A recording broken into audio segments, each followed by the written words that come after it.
Welcome to Less Clutter, More You, a podcast that travels with you through the journey of letting go and creating order so you can start making more room for what matters most.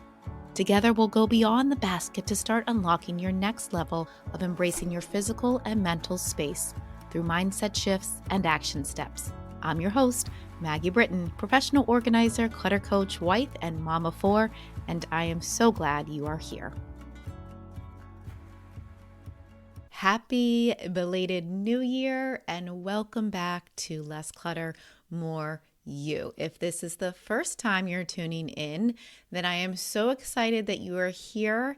If the new year boost of motivation is what brought you here, then I encourage you to just stick with it because we have a full year ahead of us and I want you to keep sticking around even if that boost tends to weaken a little bit throughout the year. And if you're returning, then I am so happy to have you back.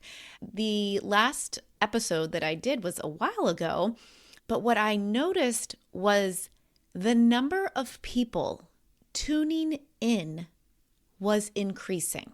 And that tells me that you are here because you know you deserve less clutter and more you in your life.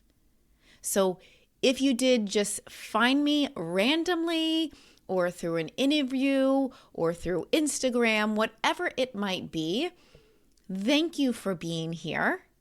And I'm excited to keep moving forward with you. I want to offer a word of the year.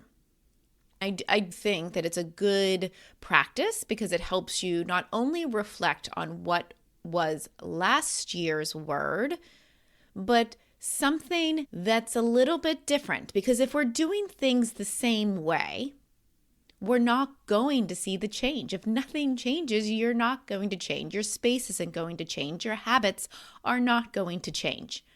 So by bringing in a new word, it just gives you a moment to slow down, get intentional, and be mindful of what we are thinking and what we are doing to help live a life of less clutter and more you.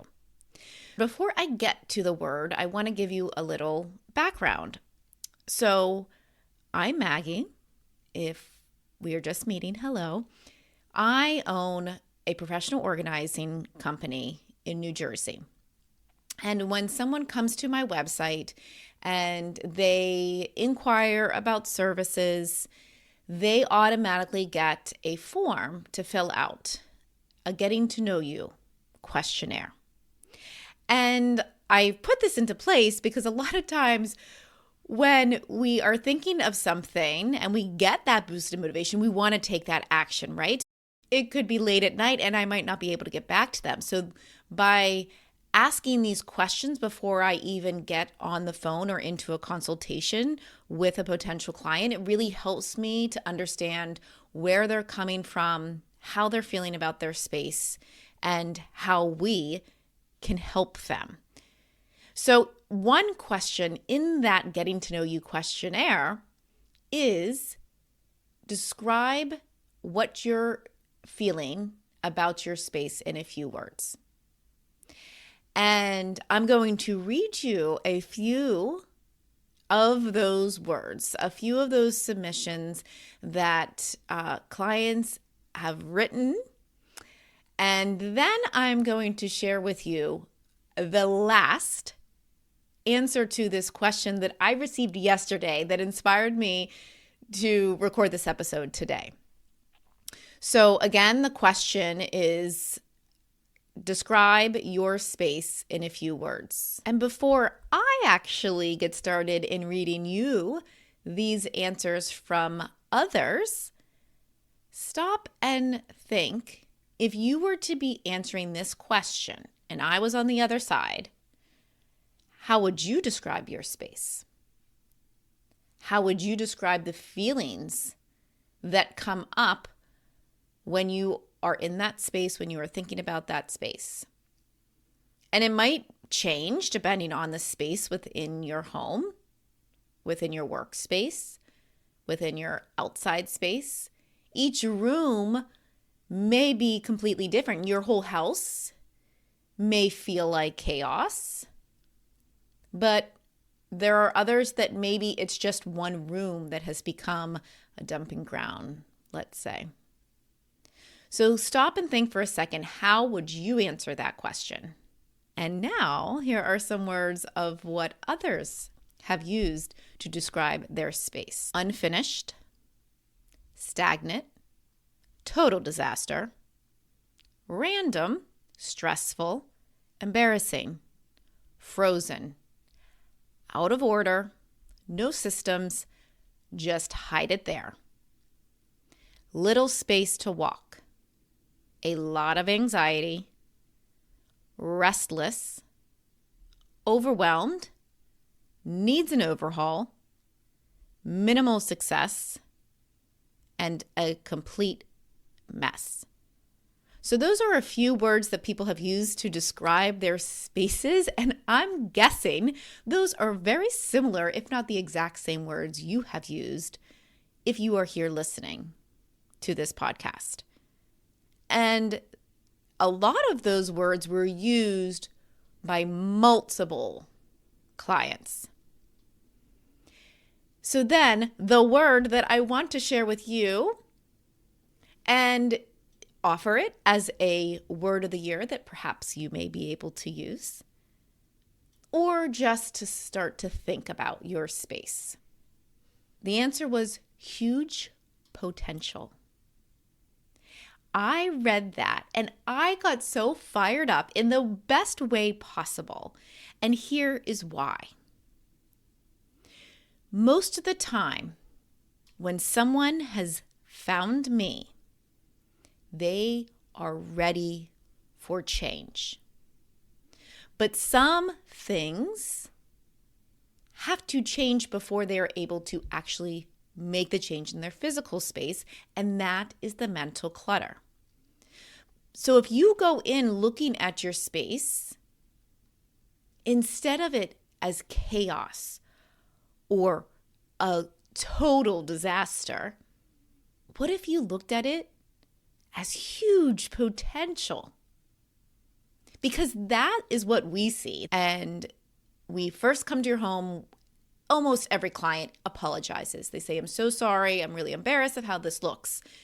We aren't looking at the same thing you are looking at.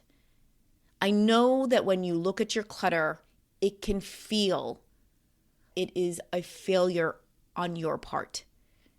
And that is not the right way to think about it. Because it just means you just need help. And we're not all born knowing how to organize. It is a learned skill. Decluttering is a muscle that you have to build. But if you start building that muscle just by looking at a space and thinking, wow, that has huge potential, I bet it might push you along a little bit quicker. It might help you take the action, because instead of focusing on what was in the past and what you have to get through, you are now focusing on the potential of the space, the potential of how the space can work for your potential.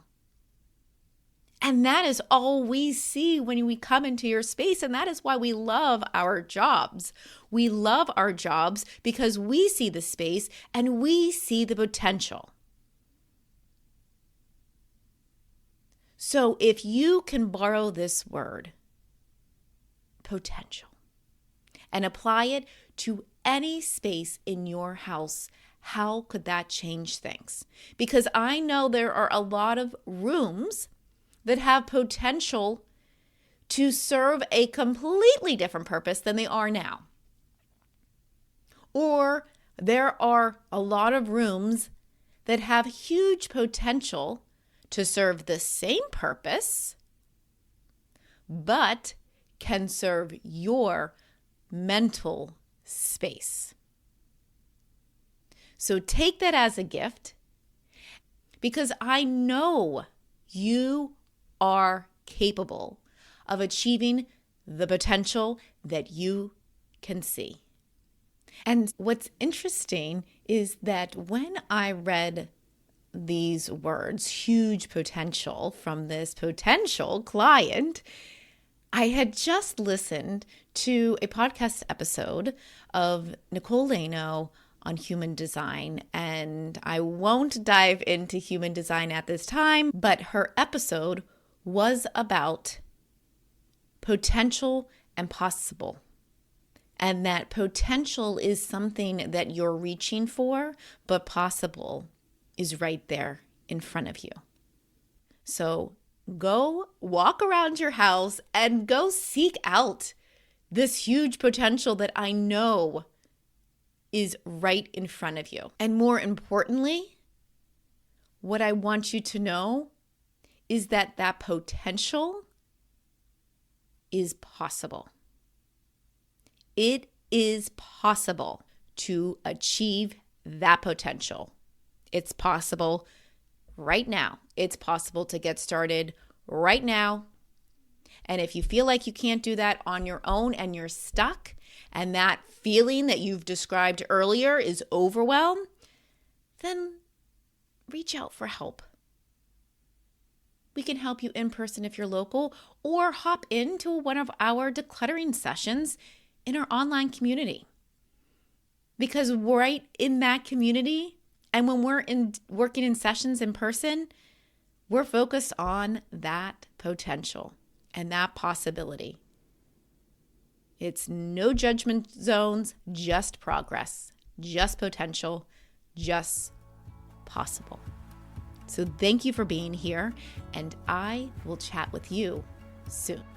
Thank you for tuning in. If after listening you have gained just a boost of motivation to start thinking about your clutter and taking action to clear it, then I would love for you to subscribe to the podcast so you don't miss an episode, and leave a rating and review so we can continue to grow and inspire others just like you. In the meantime, I'll be here cheering you on your next step forward with living with less clutter and more you.